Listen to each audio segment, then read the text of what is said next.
Kidney properly काम नहीं कर रही है तो आपकी डाइट डायरेक्टली आपकी किडनी हेल्थ को इफेक्ट कर सकती है। ये सीकेडी से जुड़ी यानी कि क्रोनिक किडनी डिजीज से जुड़ी सूजन को कम करने के लिए, ये सूजन जो है वो कम करने और किडनी के कामकाज में सुधार करने में बहुत ज्यादा सहायक होते हैं, क्योंकि गट और किडनी का कनेक्शन काफी क्लोजली रिलेटेड होता है। प्रोबायोटिक रिच फूड्स आपकी गट बैक्टीरिया को बैलेंस करते हैं और किडनी फंक्शन को इनडायरेक्टली सपोर्ट, लेकिन ट्रांस फैट और सैचुरेटेड फैट जो प्रोसेस फूड्स में मिलते हैं उनसे बचना बहुत ज्यादा जरूरी है। एक और जरूरी बात यह है कि घी और बटर का लिमिटेड अमाउंट भी किडनी पेशेंट के लिए हेल्पफुल हो सकता है, क्योंकि यह हेल्दी फैट सोर्स होते हैं। किडनी रोगियों को क्या खाना चाहिए, क्या नहीं खाना चाहिए, आज इसके बारे में बात करेंगे। यह बहुत एक महत्वपूर्ण टॉपिक है। किडनी रोगी यानी जिन पेशेंट्स को किडनी प्रॉब्लम्स है उनको क्या खाना चाहिए और क्या नहीं खाना चाहिए। किडनी डिजीज के पेशेंट के लिए डाइट काफी क्रिटिकल रोल प्ले करती है। अगर आपकी किडनी प्रॉपरली काम नहीं कर रही है तो आपकी डाइट डायरेक्टली आपकी किडनी हेल्थ को इफेक्ट कर सकती है। तो आज हम जानेंगे कि किडनी डिजीज के पेशेंट को किस टाइप का खाना लेना चाहिए और किस टाइप का खाना नहीं लेना चाहिए, अवॉइड करना चाहिए। सबसे पहले किडनी पेशेंट को खाने पीने का ध्यान बहुत जरूरी रखना है, क्योंकि किडनी शरीर के टॉक्सिन्स को फिल्टर करने का काम कर रही है। जब किडनी प्रॉपरली काम नहीं करती तो बॉडी में वेस्ट एक्यूमुलेट हो सकता है, इसलिए आपकी खुराक का डायरेक्ट असर उन पर पड़ सकता है।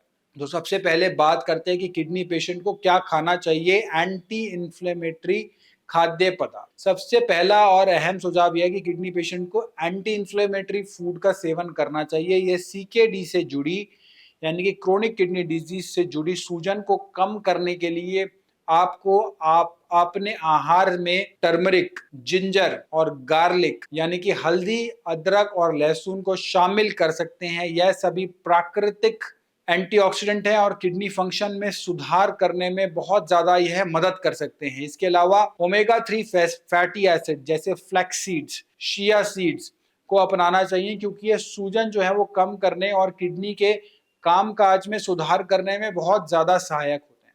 अगले नंबर पर है हर्बल चाय और प्राकृतिक मूत्रवर्धक। हर्बल टी और नेचुरल डायूरेटिक किडनी पेशेंट को हाइड्रेटिंग रखना बहुत जरूरी है, और ग्रीन टी और डेंडोलियन जिससे शरीर से अतिरिक्त टॉक्सिन्स बाहर निकलते रहे और किडनी को हल्का महसूस होता रहे। अगला इंपॉर्टेंट पॉइंट है रिच प्रोबायोटिक। किडनी पेशेंट को अपने गट हेल्थ का भी बहुत ज्यादा ध्यान रखना चाहिए, क्योंकि गट और किडनी का कनेक्शन काफी क्लोजली रिलेटेड होता है। प्रोबायोटिक रिच फूड्स आपकी गट बैक्टीरिया को बैलेंस करते हैं और किडनी फंक्शन को इनडायरेक्टली सपोर्ट करते हैं। प्रोबायोटिक्स का रेगुलर कंजम्पशन किडनी के लिए बेनिफिशियल हो सकता है, क्योंकि ये हार्मफुल टॉक्सिन्स को न्यूट्रलाइज करते हैं और वेस्ट मटेरियल को एफिशिएंटली प्रोसेस करते हैं। मॉडरेट फैट, किडनी पेशेंट को अपने फैट इंटेक को मॉडरेट रखना चाहिए। हेल्दी फैट्स जैसे ऑलिव ऑयल जो है ये हार्ट और किडनी दोनों के लिए बेनिफिशियल होते हैं, लेकिन ट्रांस फैट और सैचुरेटेड फैट जो प्रोसेस फूड्स में मिलते हैं उनसे बचना बहुत ज्यादा जरूरी है। एक और जरूरी बात यह है कि घी और बटर का लिमिटेड अमाउंट भी किडनी पेशेंट के लिए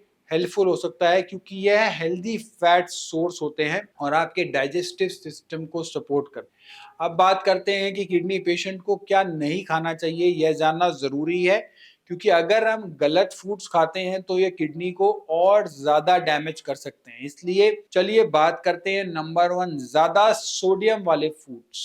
सोडियम का हाई इंटेक किडनी के लिए काफी डेंजरस हो सकता है। यह सिर्फ ब्लड प्रेशर को बढ़ाने का काम नहीं करता, बल्कि किडनी पर एक्स्ट्रा लोड भी डालता है। आपको प्रोसेस्ड फूड और कैंड आइटम से बचना चाहिए, लेकिन यह भी नहीं, कई ऐसे फूड्स हैं जो नेचुरली हाई इन सोडियम होते हैं, जैसे पिकल्स, अचार, चीज, सॉल्टेड नट्स, जो बहुत बार हमें हार्मलेस लगते हैं लेकिन किडनी के लिए ये हानिकारक हो सकते हैं। सोडियम की ज्यादा मात्रा से किडनी की एबिलिटी जो है वो टॉक्सिन्स को बाहर निकालने और वेस्ट मटेरियल को बाहर निकालने की वो काफी रिड्यूस हो जाती है। ज्यादा फास्फोरस वाले फूड जब किडनी फंक्शन नहीं कर पाती तो फास्फोरस का लेवल ब्लड में बढ़ जाता है, जो हार्ट और ब्लड प्रेशर को डायरेक्ट इंपैक्ट करता है। होल ग्रेन्स, नट्स, सीड्स और डार्क सोडाज में फास्फोरस काफी होता है, इसलिए उन्हें लिमिटेड क्वांटिटी में खाना चाहिए। आपको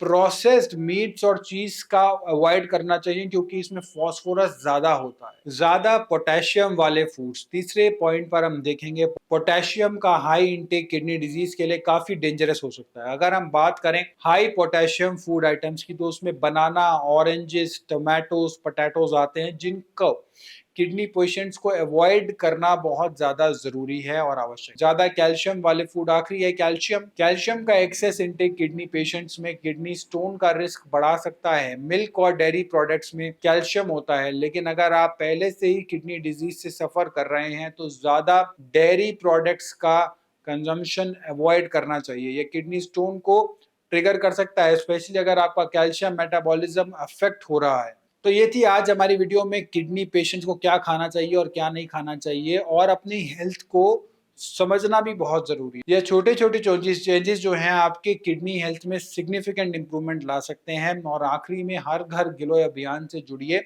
और हर घर में जो है एक गिलोय का पौधा जरूर होना चाहिए। जितने आप अपने घर में भी लगाइए और जितने लोग आपके आसपास है उन सभी को भी इसके लिए जागरूक कीजिए। गिलोय एक महाऔषध है। जो भगवान धन्वंतरी समुद्र मंथन के समय उत्पन्न हुए थे तो उनके एक हाथ में गिलोय थी। वही गिलोय हमारे लिए रामबाण औषधि है।